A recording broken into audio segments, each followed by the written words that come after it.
Hello everyone, मैं विनोद तोमर। स्वागत है आप सबका जय प्लस में, है ना। तो आज हम लेके आए हैं basically how to find the common tangents for two curve. तो जो बे फॉलो करेंगे हम लोग, ठीक है, वो क्या है, ठीक है। एक तो दोनों के स्लोप फॉर्म में टेंजेंट लिखेंगे, स्लोप फॉर्म में टेंजेंट लिखेंगे। अच्छा, स्लोप फॉर्म में टेंजेंट लिखा, दोनों का जो कांस्टेंट टर्म है वो क्या होना चाहिए, सेम होना चाहिए। This is one of the way. अच्छा, दूसरा वे क्या हो सकता है कि क्या करा, किसी एक के कॉमन टेंजेंट की इक्वेशन लिखा, सॉरी किसी एक के टेंजेंट की इक्वेशन लिखा और उसको दूसरे कर्व के साथ जाके सॉल्व किया। अब वहाँ से जो क्वाड्रेटिक आएगा उसके जो रूट्स हैं ऑब्वियस हैं। कोई लाइन किसी 2 डिग्री कर्व के लिए टेंजेंट तभी हो सकता है जब उस क्वाड्रेटिक के रूट्स क्या आए, इक्वल आए। अच्छा, रूट्स इक्वल होने की कंडीशन हमें पता है कि d शुड बी 0, तो वहाँ से स्लोप मिल जाएगा हमें। अच्छा, स्लोप मिल गया तो फिर इक्वेशन आ गई। तो आओ एक क्वेश्चन करते हैं। जैसे फर्स्ट क्वेश्चन है हमारे पास, the equation of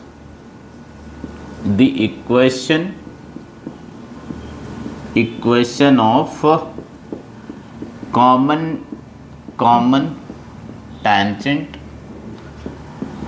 to the parabola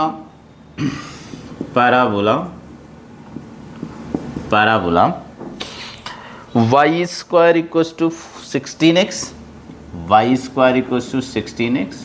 and xy equals to minus 4, है ना। इसकी कॉमन टेंजेंट की इक्वेशन बतानी। अच्छा, वैसे तो ये वाला जो कर्व है वैसे स्टैंडर्ड हाइपरबोला होता है, बट ये स्टैंडर्ड नहीं है, तो हम क्या करेंगे, है ना, एक पैराबोला स्टैंडर्ड है, इसलिए इसके लिए स्लोप फॉर्म में टेंजेंट की इक्वेशन लिख दिया और उसको इसके साथ क्या कर दिया, सॉल्व कर दिया। ठीक है, वहाँ से जो क्वाड्रेटिक आएगी उसका डी क्या होना चाहिए, 0 होना चाहिए।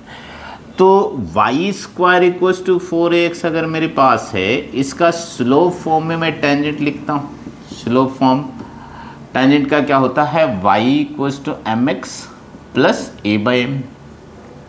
तो अगर ये लिखते हैं हम लोग तो 16x है, ठीक है। a कितना है अपने पास, 4 है, तो कितना हो जाएगा y equals to mx plus a कितना है 4 है, ठीक है, 4 बाई m हो गया। ठीक, अब दूसरा कर्व ये है, ठीक है। हम क्या चाह रहे हैं कि ये जो लाइन है ये इसके लिए भी टेंजेंट हो जाए, है ना। ठीक है, तो ये लाइन इसके लिए टेंजेंट, तो इसको 2 लिख देते हैं, चलो इसको 1 लिख देते हैं। ये जो लाइन है इसके लिए टेंजेंट तब हो पाएगा जब मैंने कहा कि इसको सॉल्व करें इसके साथ और वहाँ से जो क्वाड्रेटिक है उसका d क्या हो जाए, 0 हो जाए, है ना। तो लिखते हैं solving 1 and 2, solving 1 and 2, what we will have, ठीक है। ये सब्स्टिट्यूट कर देते हैं वहाँ पर, तो x into M X plus 4 by M equals to कितना आ गया, -4, हाँ। तो इसको थोड़ा सिंप्लीफाई करते हैं। सिंप्लीफाई करेंगे तो ये मल्टीप्लाई कर दिया तो m इंटू एक्स स्क्वायर हो गया plus 4 by M into X हो गया, और -4 को इधर ले आते हैं तो +4 हो जाएगा इक्वल्स टू 0। अब ये जो क्वाड्रेटिक आया है इसके रूट्स क्या होने चाहिए, इक्वल होने चाहिए। तो रूट्स इक्वल होने की कंडीशन क्या है, d 0 कर देते हैं। अच्छा, d 0 किया, इट मीन्स 4 बाई एम इसका whole square minus 4ac, sorry 4 into M into 4, है ना, इक्वल्स टू 0। तो ये तो 16 हो जाएगा, ये भी 16, तो 16 से फाइनली क्या कर सकते हैं हम लोग, डिवाइड कर सकते हैं, है ना। तो यहाँ पर अपने पास रह जाएगा 1/m², और यहाँ से फाइनली आ जाएगा m इक्वल्स टू 0। तो मेरे पास आया फाइनली m³ कितना हो जाएगा, 1 हो जाएगा। अच्छा, m³ 1 है, ऑब्वियस है m कितना होना चाहिए, 1 होना चाहिए, m कितना होना चाहिए, 1। तो m1 आ गया।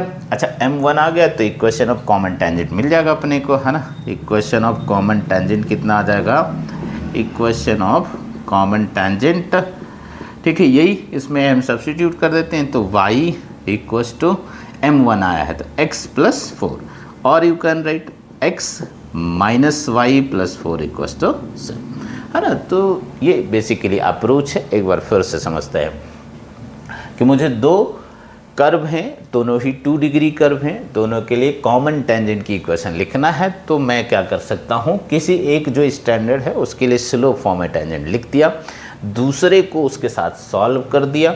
अच्छा, सॉल्व करने के बाद जो क्वाड्रेटिक आया उसका d0 कर दिया, है ना। अच्छा, जैसे ही d0 करेंगे, ठीक है, वहाँ से हमें स्लोप आ जाएगा, और स्लोप आ गया तो इक्वेशन आ गया। ठीक है, one more.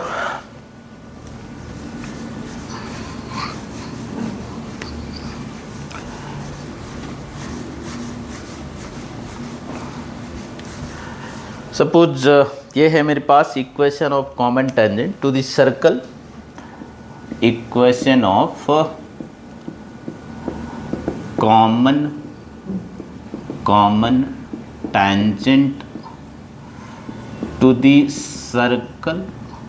Circle X square plus Y square minus 6x equals to 0 and the parabola y square equals to 4x, है ना, y square equals to 4x। तो टेंजेंट, हमें इनके कॉमन टेंजेंट की इक्वेशन चाहिए, है ना, सर्कल। अच्छा, अगर थोड़ा सा रफली इसको फील करने की कोशिश करें हम लोग, तो देखो y square equals to 4x जो है वो ये रहा, है ना, y square equals to 4x। अच्छा, जो सर्कल है, ठीक है, तो सर्कल का अगर मैं सेंटर लिखता हूँ तो सेंटर क्या आ जाएगा, है ना, 3,0, है ना। कंपेयर कर दिया x square plus Y square plus 2gx plus 2fy plus c equals to 0। तो f तो सॉरी y वाला टर्म तो मिसिंग है, तो f तो 0 हो जाएगा। अच्छा, 2g की वैल्यू कितना है, -6 है, और सेंटर क्या होता है, -g -f, तो कितना हो गया, 3,0 हो गया। अच्छा, इसको ड्रॉ करोगे 3,0 समथिंग, है ना, कहीं यहाँ पर आ जाएगा, ठीक। तो सर्कल कुछ ऐसे आ जाएगा, है ना।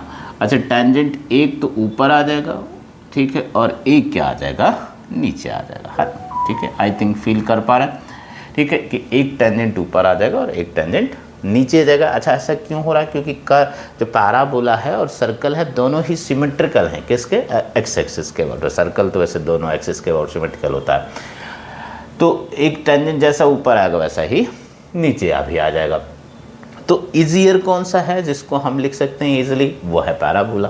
पैराबोला का स्लोप फॉर्म में टेंजेंट लिखते हैं और फिर सर्कल के टेंजेंट होने की कंडीशन लगाते हैं, है ना। तो क्या करा, सर्कल इक्वेशन ऑफ, है ना, टेंजेंट लिखा, टेंजेंट विद स्लोप m, है ना, फॉर पैराबोला, है ना, for y square equals to 4x।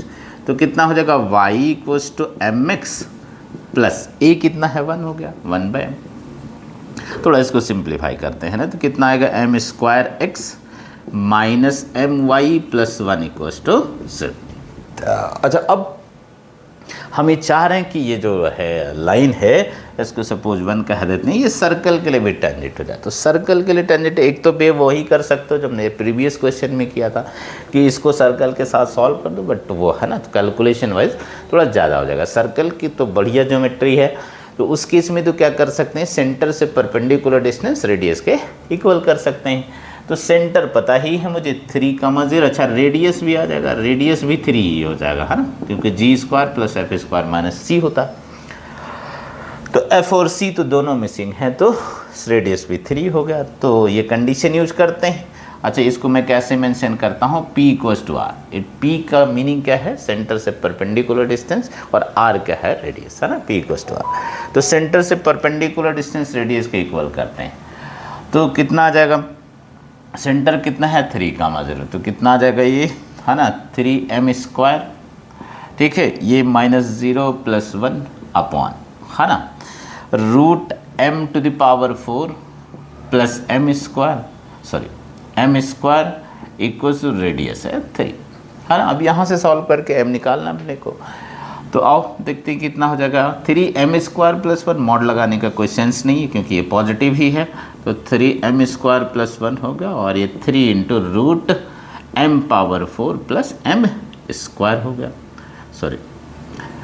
अच्छा, स्क्वायर कर देते हैं, रूट तो हटाना ही पड़ेगा अपने को, है ना, तो स्क्वायर कर लेंगे तो कितना आएगा, 3 एम स्क्वायर का स्क्वायर 9m पावर 4 है ना, प्लस 6m स्क्वायर प्लस 1। अच्छा इसको स्क्वायर कर दो तो 9 into m power 4 plus m square. I hope so यहाँ तक समझ रहे हैं। अच्छा 9m पावर 4 दिख रहा मुझे, कैंसिल हो जाएगा तो हाँ कितना आ जाएगा मेरे पास, 9m पावर 4 ये कैंसिल हो गया, और ये हो जाएगा 9m स्क्वायर है ना। तो यहाँ तो बच गया 6m स्क्वायर प्लस 1 और यहाँ से 9m square. So from here I can see 3m square will be 1। तो m कितना होना चाहिए, प्लस माइनस 1/√3। तो एक बार वहाँ यहाँ पर 1/√3 सब्स्टिट्यूट कर दें और एक बार -1/√3 है ना। ये होना भी चाहिए था है ना, 2 स्लोप आने भी चाहिए थे, ठीक है, क्योंकि एक को पॉजिटिव स्लोप आना चाहिए, एक टेंजेंट ऊपर है और एक टेंजेंट नीचे है। तो आज यहीं तक रेस्ट, नेक्स्ट क्लास में। Thank you.